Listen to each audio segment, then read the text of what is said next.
Efectivamente, el 1 de mayo es un día de reivindicación, es un día de lucha, lo conmemoramos así y creo que vale recordar no solamente las luchas de las y los trabajadores, sino también lo que está pendiente, ¿no?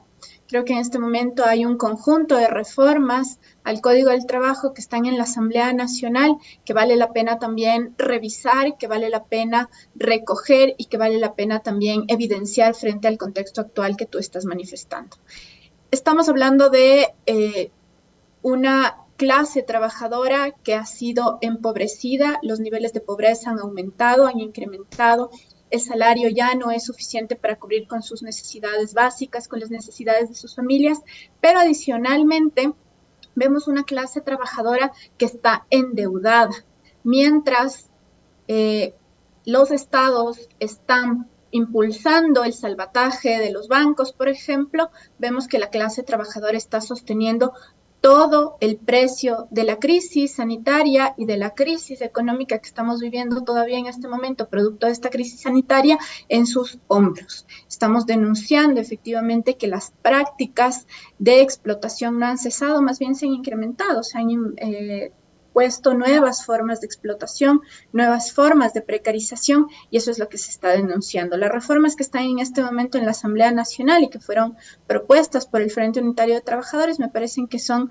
claves para poder reconocer esas formas de trabajo que, siendo precarias, deberían reconocerse como en relación de dependencia con todos los derechos que deben reconocerles en esta situación. Abogada Bonilla, sobre las reformas que se están tratando al momento en la Asamblea Nacional, se ha comentado mucho, pero solo ha salido a la luz una de ellas, que es en este caso el equiparar el derecho de vacaciones de 30 días, tanto en el sector privado como en el sector público. Pero más allá de esto, ¿qué otros planteamientos hay en este paquete de reformas que en realidad podrían mejorar en algo la situación precaria que atraviesa hoy mismo la clase trabajadora, con todos esos antecedentes que usted ha mencionado, sumando a ello que todavía se vive las consecuencias de la aplicación de la ley humanitaria, que más allá de cómo se pintó en su momento, a ayudar a mantener el empleo, lo que hizo fue empobrecer a los trabajadores? Muchas empresas se aprovecharon de esa ley para despedir a sus empleados que tenían muchos años sin su respectiva liquidación, sin su indemnización, y dejarlos prácticamente en la miseria. En efecto, yo creo que hay que partir de dos premisas respecto a las reformas al Código del Trabajo. La primera es que en derecho o el derecho o las leyes no funcionan de una forma mágica, como pensarían algunos pseudoanalistas. No es mágico, es decir, el derecho por sí mismo no altera situaciones real de la realidad, ¿no? Y lo segundo es que también el Código del Trabajo está pensado para proteger aquellas relaciones de trabajo que tienen un contrato de trabajo. Así ha sido desde su expedición en 1938 y a lo largo de todas las reformas laborales, esa ha sido la misión de este Código de Trabajo. Proteger las relaciones laborales, proteger a las y los trabajadores en estas relaciones de trabajo que les denominamos en relación de dependencia, ¿no? Si bien el Código del Trabajo, si bien la Constitución amplían el reconocimiento de las relaciones de trabajo hacia todas las formas de trabajo, inclusive las no remuneradas, el Código del Trabajo contiene circunstancias específicas para este tipo de relaciones, ¿sí? ¿Y por qué quiero decir esto y por qué empiezo por ahí? Porque es para desmitificar un poco esta idea de que solamente el sindicalismo piensa en los 3 de cada 10 trabajadores que tienen, entre comillas, según el gobierno, un empleo adecuado, que también es falso, ¿no? Las 3 de cada 10 personas trabajadoras tienen un empleo adecuado según el gobierno, no según sus condiciones de trabajo. ¿Y por qué parto de esto? Porque es importante lo que estamos peleando en el Código del Trabajo. La Corte Constitucional, en situaciones previas, por ejemplo, con respecto a las licencias de maternidad entre servidoras públicas y trabajadoras, ha manifestado que no hay una justificación que privilegie una diferencia de unas versus otras trabajadoras, ¿sí? En este caso de las vacaciones es exactamente lo mismo. No hay ninguna justificación razonable en derecho que permita diferenciar que un sector de las y los trabajadores en este país tengan derecho a 30 días de vacaciones y otro sector de la población tengan derecho a 15 días de vacaciones. No hay. una fundamentación jurídica válida para esta diferenciación. Entonces, ¿qué es lo que intenta el Código del Trabajo? Para contestar a tu pregunta, es igualar las condiciones de trabajo para que todas las personas trabajadoras que tengan un contrato de trabajo y aquellas que deberían tener un contrato de trabajo y que están en relaciones de trabajo camufladas estén protegidas por el Código del Trabajo, ¿sí? Entonces, el Código del Trabajo busca sostener la dignidad de las personas trabajadoras. ¿Cómo se hace esto? Primero, evidenciando y estableciendo mecanismos adecuados para que sea el Ministerio de Trabajo, las y los jueces de trabajo, que puedan decir, en estas relaciones de trabajo hay una relación encubierta de trabajo, ¿sí? Reconocer en primer momento que hay relaciones de trabajo encubiertas. Por ejemplo, en el sector de la agroindustria es muy usual y hay datos del IES en donde se levanta información y se ve que porcentajes muy altos de trabajadores en la agroindustria, 30, 40%, no están afiliados a la seguridad social, no tienen un contrato de trabajo, por lo tanto, no se está reconociendo sus derechos. Entonces, lo que estamos diciendo con el Código del Trabajo deberían reconocerse esas relaciones laborales. Lo mismo pasa con personas que facturan a pesar de tener horarios de trabajo, a pesar de tener un puesto de trabajo fijo, a pesar de tener disposiciones claras, a pesar de tener salarios mensuales, están facturando y eso es una forma de camuflar relaciones de trabajo. Lo mismo pasa con formas de tercerización, como el tema de las plataformas digitales, que no es solamente plataformas de reparto, plataformas para también profesionales, médicos, médicas, abogados, abogadas, incluso hacia dónde se están moviendo las formas de trabajo.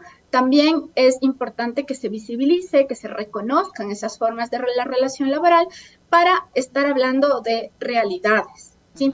Hay realidades que tiene que reconocer la norma y decir, aquí hay una relación de trabajo y por lo tanto se tiene que reconocer también todos los derechos que vienen vinculados a eso. Todos estos puntos que usted está mencionando están incluidos en esta reforma que se está analizando en la Asamblea Nacional, o son vulneraciones al trabajador que se están aplicando ahora mismo y que no tienen ningún tipo de salida. No, son apuestas que están en el Código del Trabajo, un Código de Trabajo que fue reflexionado, debatido, analizado y presentado por las y los trabajadores, por el Frente Unitario de Trabajadores, con apoyo de otros sectores sociales. En ese sentido, no solamente esto es importante, el reconocimiento de la dignidad de las personas trabajadoras, tenemos también ampliación de permisos, no solamente de vacaciones, permisos por maternidad, igualar los permisos por maternidad, por paternidad, que son cosas que no corrigen o que no amplían derechos, como vimos lo que sucedió con la Ley de Economía Violenta, que más bien fue regresiva, o con la Ley de Cuidado, que se aprobó apenas el día de ayer en la Asamblea Nacional, que tampoco iguala las relaciones jurídicas entre hombres y mujeres, ni la corresponsabilidad en el cuidado de sus hijos e hijas, ¿sí? También está contemplado la ampliación de estos permisos, están contemplados permisos para personas menstruantes y mujeres cuando las condiciones de la menstruación significan dolores incapacitantes, por ejemplo. De esto no se ha hablado, está incluido en el Código del Trabajo.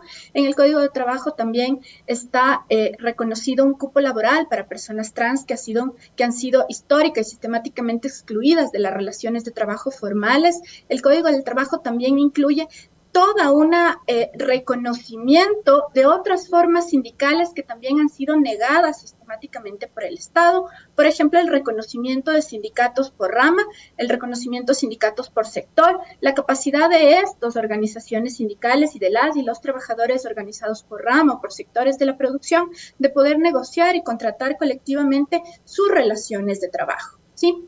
Para que las y los profesionales puedan también sindicalizarse, puedan también negociar sus condiciones de trabajo, que son los espacios donde también hay precarización y donde también hay relaciones camufladas de relaciones de dependencia, ¿sí? Lo que estamos diciendo es proteger a toda la población que tiene o que debería tener un contrato de trabajo.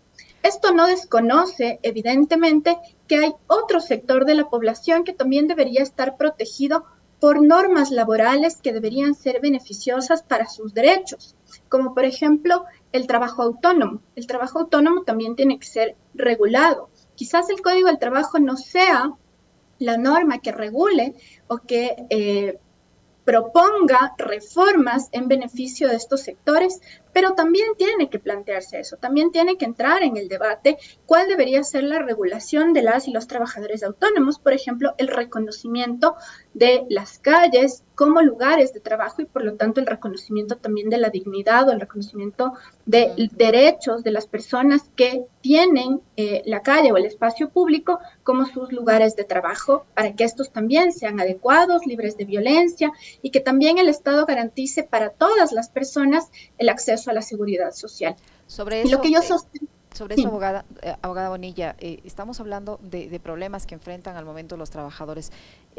Cuando los trabajadores acuden a la justicia, ¿qué tan rápida es la respuesta de la justicia? ¿Qué tanto seguimiento dan las autoridades competentes a los problemas laborales, por ejemplo? Hay muchísimos casos de trabajadores y de ex trabajadores que han denunciado a sus patronos, ya sea por despidos intempestivos, ya sea por el reclamo de sus jubilaciones patronales o del reclamo de sus indemnizaciones. Se llegan supuestamente a acuerdos, hay de mediación o a través de un juez competente, pero quedan allí.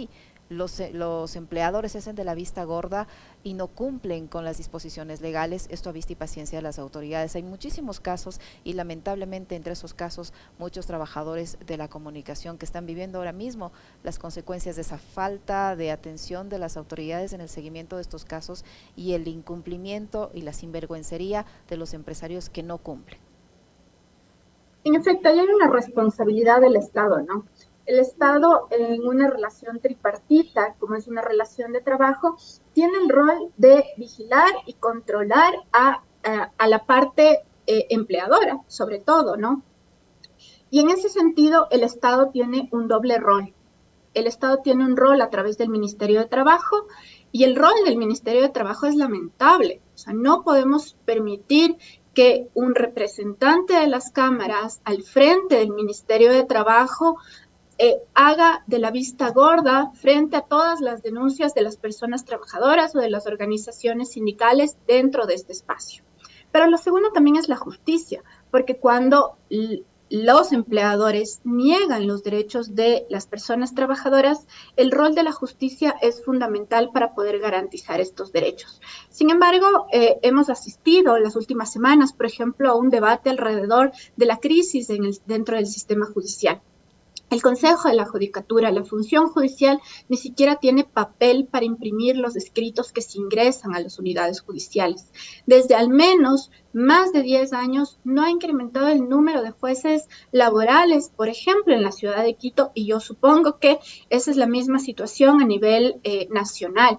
La sobrecarga de trabajo de las y los funcionarios judiciales, de las y los jueces, que también son trabajadores, pero también la precaria situación de la justicia, la falta de preparación de jueces y la corrupción también dentro de estos espacios significan la merma de derechos para las personas trabajadoras, la negativa de su tutela judicial efectiva, porque incluso en casos, como tú nos comentas, en donde se han llegado a acuerdos de mediación, acuerdos conciliatorios con la parte empleadora, es muy difícil ejecutar sentencias porque finalmente las y los jueces no actúan de una forma diligente.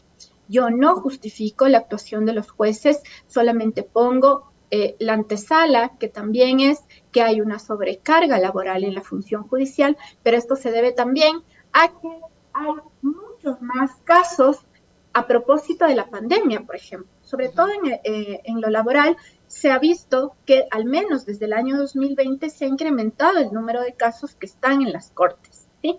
¿Por qué? Por la inacción propia del Ministerio de Trabajo, por el abuso de los empleadores, pero finalmente también porque la justicia no responde de una forma adecuada. El efecto es, nuevamente, la carga de todas las vulneraciones de derechos sigue recayendo en las personas trabajadoras. En conclusión, doctora Bonilla, si podemos resumir la situación de la clase trabajadora con todos los elementos que usted ha presentado en este diálogo, ¿cómo la definiríamos? ¿Estamos en un mejor tiempo? ¿Estamos viviendo un retroceso? Porque incluso la capacidad adquisitiva del salario del trabajador ha disminuido, la aspiración salarial incluso del trabajador ha disminuido. Hay encuestas que muestran que cuando una persona va a buscar trabajo, acepta las condiciones que sean, acepta los salarios que le impongan, dispongan o aspiran a salarios que están por debajo de lo establecido en la ley para la diferente actividad profesional o laboral, porque ¿es eso o es no tener trabajo? Claro, yo creo que ese discurso que tú, exactamente lo que acabas de mencionar, ¿no? ¿Es eso mejor que no tener trabajo? Es el discurso que se está intentando legitimar desde el gobierno. Hemos escuchado en múltiples ocasiones al señor Donoso, por ejemplo, decir y replicar lo que manifiesta Lazo respecto de es mejor tener cualquier tipo de trabajo que no tenerlo, ¿sí? Y lo que está en disputa en este momento en términos de reformas laborables es precisamente eso. Mientras la intención del gobierno, por ejemplo, a través de esta famosa ley de oportunidades, fue intentar legitimar o legalizar en las situaciones precarias que existen en la actualidad. Vimos hace un día, por ejemplo, a asambleístas como Torres decir que deberíamos abrir la posibilidad de contratación por horas. Lo que se intenta desde estos espacios es legalizar la precariedad que existe en la actualidad. Es decir, reconocer que esa precariedad puede ser legal y legalizar situaciones precarias, ¿sí? La disputa entonces de la clase trabajadora es precisamente por sostener los derechos que han sido adquiridos durante más de 100 años de vida de la clase trabajadora, pasando por reformas constitucionales, reformas legales y sostener todos los derechos que hasta el momento todavía subsisten en este país. Y por lo tanto, la consigna también es precisamente defender esos derechos de quienes quieren, a través de reformas legales, eliminarlos, ¿no? Legalizar estas formas precarias con el pretexto de que es mejor tener cualquier cosa que no tener un trabajo. Lo que estamos peleando no es por el salario solamente, lo que estamos peleando dentro de estos espacios es por la dignidad de las personas trabajadoras, porque tener una remuneración adecuada que permita la vida digna de las personas trabajadoras y de sus familias no es una cuestión netamente monetaria, es una cuestión de dignidad. Y si es que las normas laborales parten del reconocimiento de las personas trabajadoras no solamente como meras mercancías de intercambio, deberíamos tener leyes que efectivamente garanticen que las relaciones de trabajo sean justas y dignas para las personas trabajadoras, que son quienes al final del día producen la riqueza. Por eso los debates sobre los 15 o los 30 días de vacaciones que se quedan en las crisis económicas o que se quedan en una falsa expectativa de negocio o empresarial, creo que no toma en cuenta el valor real de las personas, como seres humanos, como sujetos de derecho, ¿no?